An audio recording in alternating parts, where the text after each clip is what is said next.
Welcome back. I'm Travis with Linux Academy. In this lesson, we're going to go and set up a Docker swarm. Now, the first thing I need to do is create 2 new servers. So click New Server. Go and select the CentOS 7 distribution. And by default, it's going to go to North America because that's where I have my other server. Go and select the size. I'm going to select the medium. And I'm going to call this Swarm Worker 1. Go and click Create Server. Now we're going to go and create another one. Again, selecting the CentOS 7 distribution and the medium size. And I'm going to call it Swarm Worker 2. Click Create Server. Now I'm going to go and pause and let these servers complete. Okay, so I have 3 tabs open in my terminal session. I have what is going to be my Swarm Manager, and then I have 2 additional nodes. This is going to be Worker 1, and this is going to be Worker 2. Now I'm going to go install Docker on both these servers. I'm going to go through this very quickly. All the commands I'll be running can be found in the description of this video. Also, if you need a refresher, you can go back and rewatch the installing Docker lesson.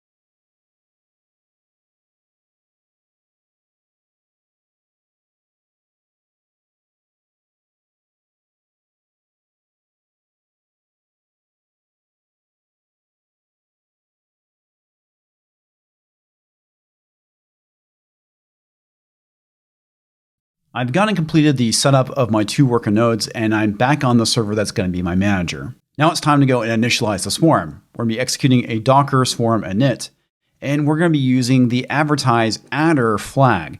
This flag specifies the address that will be advertised to other members of the swarm. This will include API access as well as the overlay network.